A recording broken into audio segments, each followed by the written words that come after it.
Hi, I'm Patrick Prince with the Tulsa World, joined by our high school beat writer, Barry Lewis. This is our weekly chat about high school sports. We're filming this on video on Zoom, but we'll also convert this into a podcast. So if you're the type you'd rather listen rather than view, you have a couple options there.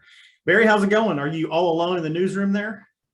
Well, I'm sort of warming up in the newsroom after braving the temperatures and going outside to go cover the Lincoln Christian aptly named Winter Classic basketball tournament, the opening day today, or at least the first part of the quarterfinals, the early games.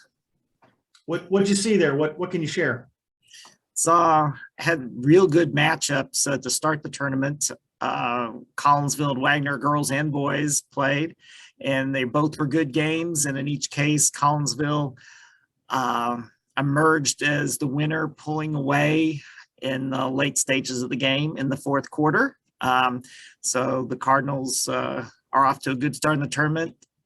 Collinsville boys are 8-1, really good start. And in the latest rankings that came out, they're number 9 in 5A. So Collinsville believes this might be the best Collinsville team in quite a while. They've had some good teams recently, but things are looking very promising, following up on their football success. Absolutely. And, so Collinsville is 8-1 in boys, and the girls team is much improved, 6-3 under new coach Jansen Hightower. So in both the Wagoner boys and girls teams look pretty good. Wagoner boys, of course, have first-year head coach for Dante Swanson, who people are probably very familiar with from his days at TU, and he'd been an assistant at Wagoner. He's got a young team.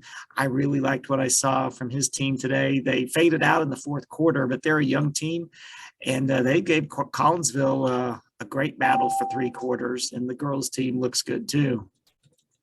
And then also saw one of the best teams, girls basketball teams in the state, Sapulpa, which is ranked 2 in 5A. They were dominating Edison, which was no surprise because Sapulpa is one of the best teams in the state. Sapulpa looks great in girls. Mm-hmm. Barry, I wanted to ask you about a column that Bill Haston wrote about Bill Blankenship, and he had a recent birthday, turned 65, and Bill was kind of wondering if Blankenship is going to retire or not. What are your thoughts? Blankenship coming back this year, or is he going to call it a career? I'm going to have a hunch that he's going to come back. And he referred in Bill's column to, yes, every coach would like a storybook ending. And last year, if he left after last season, it would not be a storybook ending. It's been a great run it's been a great 5 years overall at Owasso, winning 2 state championships, being very successful. But it's just my hunch that even though he hates competing against his son, understandably, and that he wants to come back, at least I'm going to play. It's my hunch that he'll be back for at least another season.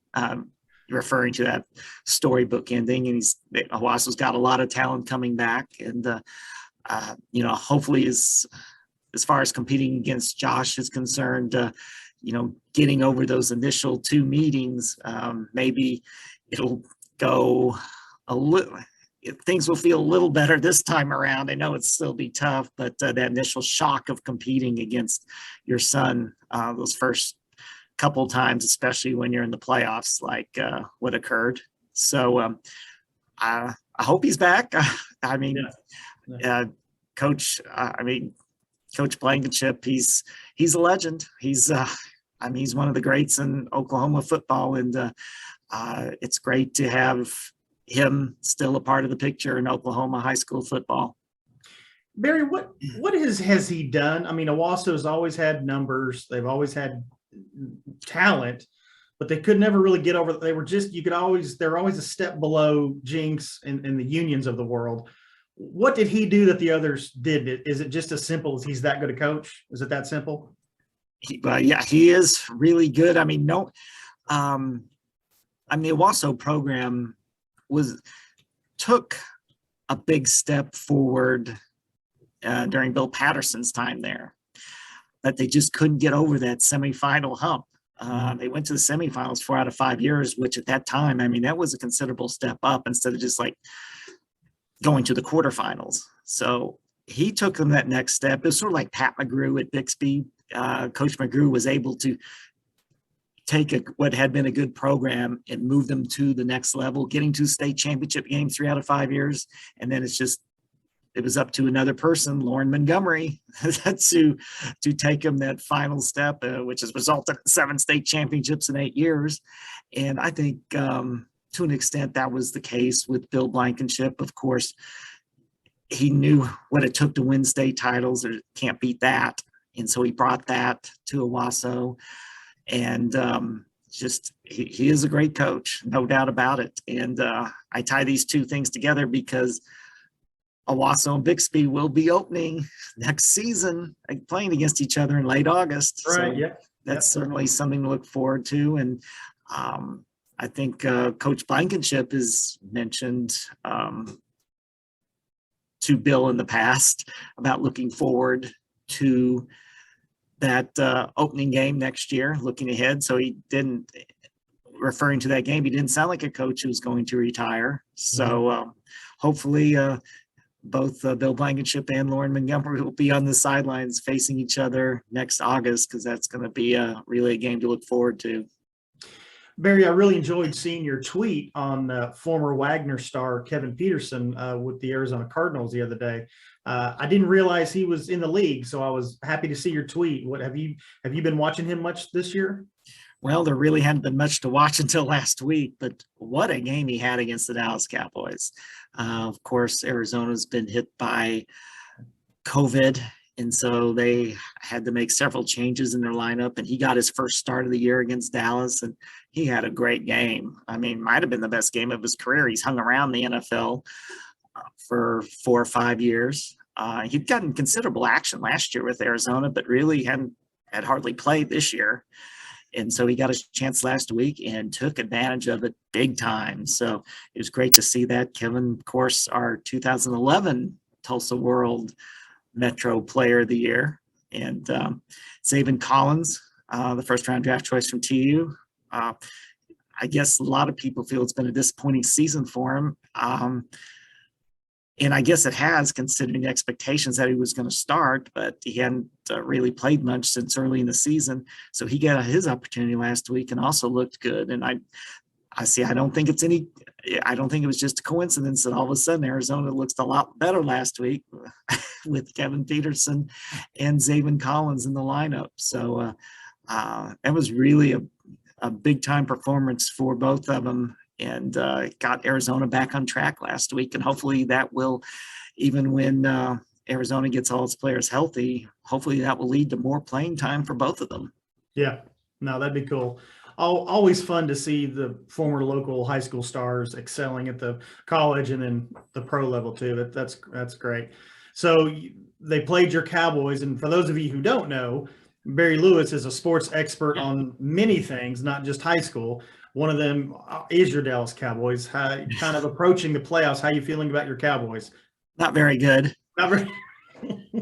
Always thought until last week, I'd had a hunch, and maybe it'll still turn out, that I thought this Dallas team was a team that could get to the conference championship. I had this feeling, which would be a major step up for Dallas, because Dallas hasn't been to even a conference championship game since they won the Super Bowl back after for the 95 season. So it's been a long time since they even got to the conference championship. But it's been my hunch from a lot of this year that, hey, they're going to get to the conference championship, and that's where they'll lose, probably to the Packers, which I thought at that time it'd be to the Packers. Obviously, they're on a collision course if they somehow manage to beat Arizona in the first round of the playoffs, they'd play at Green Bay in the second round. So Dallas just they seem to lack the it factor this year.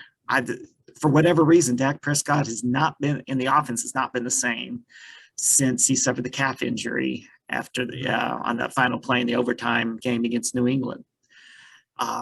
Even though he looks healthy running the ball, that doesn't seem to be a problem. They just haven't really been in sync. There have been flashes, but usually they've been flashes against bad teams. So, and Dallas's defense is really good, obviously, even against good teams.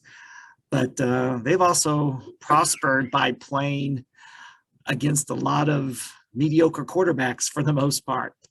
When they play really good quarterbacks, they haven't looked as good, quite as dominating.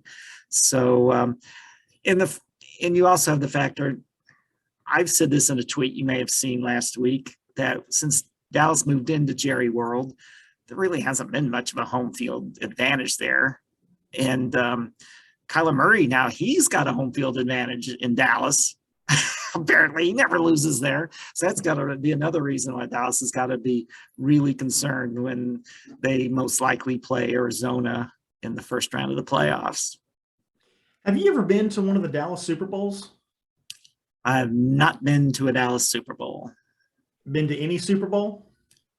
That is the one thing. I have not been to a Super Bowl. I've been to World Series. Mm-hmm. I've been to an NBA Finals, and haven't been to a Stanley Cup. I went to a Stanley Cup Conference Championship game, but so and I've been to an NCAA Final Four, but have not been to a Super Bowl. What Final Four did you see? 1987. Indiana beating Syracuse on Keith Smart's last second shot. You saw that? Yeah, I was there in the Superdome. Oh, that's cool. I didn't know you saw that. That's pretty cool. So that was a pretty awesome experience to had a blast there. Oh man.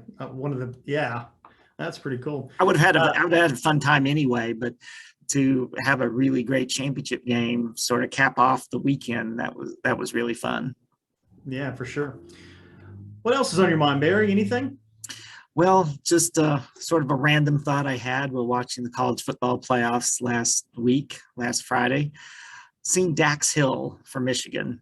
And of course, Dax had a really good season, and it was great to see him there, the former Booker T. Washington star.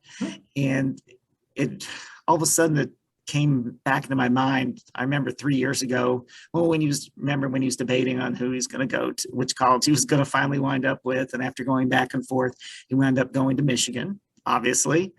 And I remember a surprising amount of people at the time came up to me and said, "Why do you choose Michigan? What's Michigan have to offer?" Like Michigan was some Humpty Dumpty school with no tradition. Right at that point, Michigan wasn't among the super duper powerhouses of that time, but they've always had a great program, great tradition, great history. And so I was really surprised that so many people came up to me and said, "Why is he going to Michigan?" Like totally downgrading Michigan. So Dax obviously has been a big part of Michigan coming back to the college football elite. And it was just great, a big part. And it's just been great to see him follow his career and see he's had 3 really good seasons there, and he's helped Michigan get back in the Final Four. So that's just my random thought on Dax Hill. All right, we'll end it there. Sorry, can't talk. Barry, thanks for the time. We'll catch up again next week. All right, see you next week, Patrick.